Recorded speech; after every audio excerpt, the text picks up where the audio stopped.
Hey everybody, this is Dilyana Mileva, and I'm excited to bring you Menopause Made Easy, a podcast designed to provide you tips and strategy to navigate the changes in woman's body, mind, and spirit with more grace and ease.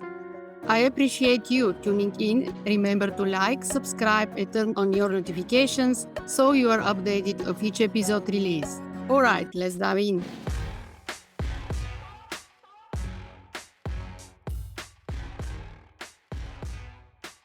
Welcome everyone to another episode of Menopause Made Easy, where you provide the different tips and suggestions for women between 40 and 60 to navigate the menopause in a more easy way. And today I have amazing guest with me, Kathy Elkind. And she walked amazing 5 kg similar to Camino. And I want to talk with her today what inspired her to do this walk, this one walk, which is 1,400 miles. And what inspired her to do this walk and how that helped going through menopause? Hi, thanks for having me. I'm excited to be here today. Well, let's see. In 2018, my husband and I moved up from Massachusetts to Vermont, and we thought it was the perfect time to take a gap year before diving into the next community. And we are both outdoors people, and we wanted to do a long walk. I personally love walking. During perimenopause and menopause, I stopped running and ended up walking to just slow down and doing a walking trip. I just love to do adventures, and we wanted to do this. I looked at this time in my life as an empty nester, as a time to reflect on my life and sort of a quest to get ready for stepping into the last third of my life and what I wanted to do in that last third of my life. So a big transition, and also a way of celebrating and seeing what this post-menopausal body could do now and see how strong I was. It's amazing because it's demand a lot of preparation, a mental, spiritual level. And what in a spiritual level bring you this long walk? Well, we know that walking is, especially hour after hour and kilometer after kilometer, mile after mile, it's sort of a moving meditation. And in the very beginning of the walk, Jim, my husband, and we ended up walking separately in the morning. In the afternoon, we walked more together, but in the morning, we walked separately. So we had, 3 hours or 4 hours in the morning to just be walking. And that it's a time to reflect and connect with your body, connect with the environment. The GR5 that we walked is walking village to village. So, and in Europe, the towns are very densely populated, but it's very easy to get out of the village and into nature, into the rolling fields, rolling hills, mountains, and woods. And walking, again, through nature is, for me, and many people I know, is very spiritual. Listening to the birds, listening to the wind, feeling the wind on your cheek, and that step after step after step. It's your breath and your heartbeat and the steps all sort of come together in a pattern. And I found myself, as we moved along day after day, it got easier and easier to just get into a real meditative state where my heartbeat was beating with my breath. And, again, seeing the beautiful countryside, it was easy to connect to a higher power and realize it's not just me on this earth, that there's millions of other people and the nature, and man, it's pretty beautiful. So it's very spiritual. I believe that it's you connect in a better way with your higher self, with yourself. You clear the mind. You see what's important. You find this peace, which is so important during these years, and help with all these symptoms. So, how important is actually to be in the nature and to connect with the nature and to going through menopause? Well, at that point, I had already been through menopause, and so it was post-menopause, but walking during menopause or perimenopause, again, walking helps you be embodied. You feel everything in your body. And I feel like most people, at least for me, every time I finish a walk, I feel my body just feels so much better. You're moving the blood and your heartbeat, and yeah, you're just clearing the mind. And I'm forgotten what the question is. Yeah. So basically, exercise and movement. And for me, walking just feels so wonderful. And I found also that walking uphill made me feel so much better. And I know what the question was during menopause and perimenopause. Walking just helps you connect to your body. And I feel like it helps clear the symptoms out. It helps you sleep better, which it can be a struggle during menopause. Sleeping can be very difficult, but if you get out for a nice long walk or just a fast-paced walk, you get everything moving and you sleep a lot better. And I also believe that I make better food choices after I've been walking too, because your body feels good. And so let's keep it feeling good. And instead of that, if you've been on the computer too long or in front of a screen too long and you're tired, sometimes that's when you're craving sweets and things like that. What do you choose to eat during this trip? What was the best choices? Well, when we were in little grocery stores, we would buy for lunches. We did picnic lunches every single day, pretty much. We would buy the vegetables and fruit that we could find. Sometimes it was difficult to find fruits and vegetables, but most days we could find them.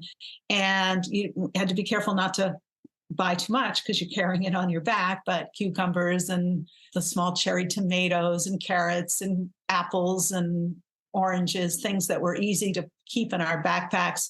But we were also in a foreign country with absolutely delicious cheese and amazing bread. And it was important to us to dive into the culture and eat the local cheeses and just relax around food too. I think personally that's really important, to eat what's available. And we also bought chocolate and ate chocolate as our snacks and things like that. And breakfast was whatever was served, and dinner was also many times the small hotels just had one serving, but sometimes you had choices and things like that. And the food the food was mostly very fresh. And I relaxed around food and didn't get uptight about what I was eating. And what I did get uptight about was having enough food, because I don't like to if I'm hungry, I can get hangry, and that's not good. That's for sure. That's for sure. What does your 5 tips that listeners need to know before they start this long trip? A long walking trip. And I would say you don't have to go off for a 3-month trip. You could go for 10 days or a week of walking. Let's see. The first tip would be do your homework. Read as much as you can, blogs, books, stuff you can find on the internet about different walks. That would be one. The other one, obviously, is get in shape, practice doing the longest walk I did was a 4-hour walk. So sometimes you don't have time if you're still working to get all the walking in, but you can do long walks on the weekends and things like that. The other thing is to break your shoes in. That's super important. You don't want to have blisters. We had blisters for a few days, but then our feet toughened up and we figured out the socks and everything like that. Pack light is a really important. Simplicity. Again, it's a sort of, it relates to meditation in that you just put on the same clothes every day, because you don't want to carry lots of different clothes, and you don't have to think, well, do I wear that shirt or that shirt? You just put on the shirt that you have, because that's all you have. And the simplicity of life, of going really light, that's important. So that was the fourth one. Fifth one of the things that I have taught mindful self-compassion. So I took self-compassion with me. I took the intention of using self-compassion because I knew there would be times when it would get tough, and I knew how to give myself compassion when things were tough. And that helped with communicating with my husband, and also communicating when you get into a village and you look at your GPS and you realize you still have another 2 kilometers because the hotel that you're staying at is on the other side of the village or town or city, and you still have another 2 kilometers to walk and you're exhausted. So you have to just give yourself compassion, give yourself a little pep talk that you can make it, and it's tough, but you can do it. So what was the biggest challenge during this trip? Two things: finding my voice to communicate. There were certain times when I was very scared. We were up on a mountain pass and the weather was bad. And in Europe, there are usually different choices to get around certain mountains. And being able to say, no, I don't want to do this. We don't want to go this way. We need to take the easier route around. So that has two in one. One of it is having my voice come through and saying, no, I don't want to do this. And the other one is knowing your ability. And by a couple of weeks in, I knew what I could handle and what I couldn't handle and how far I could walk, and knowing my strength. Yeah, knowing your strength. Is there anything that you took you by surprise? You wasn't prepared, and then you have to deal with situation? That's a good question. There were a few places where we couldn't find places to stay, and that was frustrating. But again, Europe is pretty cool because there's so much public transportation. One time we had to take a train. It was only about 5 stops off trail to find a place to stay. So we did use public transportation once in a while to take us off the trail to get to find places to stay, because some of the small villages, the hotels had closed down and things like that. So that was difficult. Well, let's talk about your book. What inspired you to write this book, and what there is inside? So my book, To Walk It Is to See It, is about our long walk. And when I came home, I wasn't quite sure what I wanted to do, but I kept thinking about what we had just done. And I just loved our walk. It was amazing. And I wanted to share it with the world and show people that you can go and walk across Europe. And the GR5 starts, and then it goes to the Netherlands, Belgium, Luxembourg, and the whole length of France. And the idea is the North Sea to the warm Mediterranean. And I had just never even heard of the Grand Randonnée Sink before. And I just feel like it was really important. And I loved writing it because it gave me time to reflect on. So the book is about our long walk, but I also reflect on what I've learned in life and learned about myself and learned about my long marriage. And Jim and I had been married 27 years when we did the walk. And I equate long marriage very similar to walking, where it's, sometimes very tough and difficult, and you have to keep pushing along. Then you get to the top and it's beautiful, and marriage can be a beautiful experience. But you have to put in the work to keep a marriage going. And Jim and I being together for 3 months, it really actually strengthened our marriage. And writing about it also strengthened our marriage too. So it's about marriage and it's about walking. And it's both challenging sometimes. Yes, very much. Yeah. Yeah. So, yeah, it's interesting. It seems very interesting to have this book, and how people can find the book, where they can buy. Anywhere that you normally buy your book, Amazon, your local bookshop, something called bookshop.org, you can buy it. And if you go to my website, it's kathyelkind.com, Kathy with a K. I have some links it'll take you, you can buy it. And if you're interested in seeing a little bit about the walk, my YouTube channel has some videos on it. And on my website, I have pictures from the walk too. So what is the main message from the book that you want to address to our audience and listeners? One step at a time. Take it slow, one step at a time. Trust your instincts.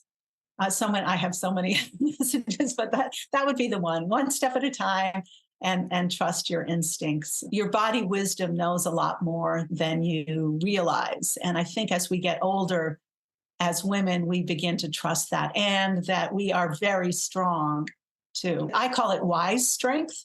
We may not be able to run up the mountain, but we can get to the top. I think it's a beautiful ending in our conversation, inspirational. So I encourage everyone who listens to this episode to go buy this book and get inspired by Kathy and see what's possible for you. Or maybe you're gonna do the same trip or similar to this, and see what can happen with your wife in your relationship, in your marriage, and in your life in general. Thank you so much, Kathy, to share the book and the knowledge, and also your adventure and experience with this long trip and what that brings to you, how important it is to slow down, to connect with the nature, to listen to your body, and to do one step at a time. Thank you. Thank you for having me. I really appreciate it. Thank you. Thank you for tuning into Menopause Made Easy. You can check out more episodes on Apple, Spotify, iHeartRadio, and your favorite podcast apps. Check out the show notes for any website linked to this episode, including where to connect with me on social media. I appreciate you tuning in. Remember to like, subscribe, and turn on your notifications so you'll be updated of each episode release. And visit me at menopausesupportacademy.com for all podcast updates as well. Appreciate you dropping by.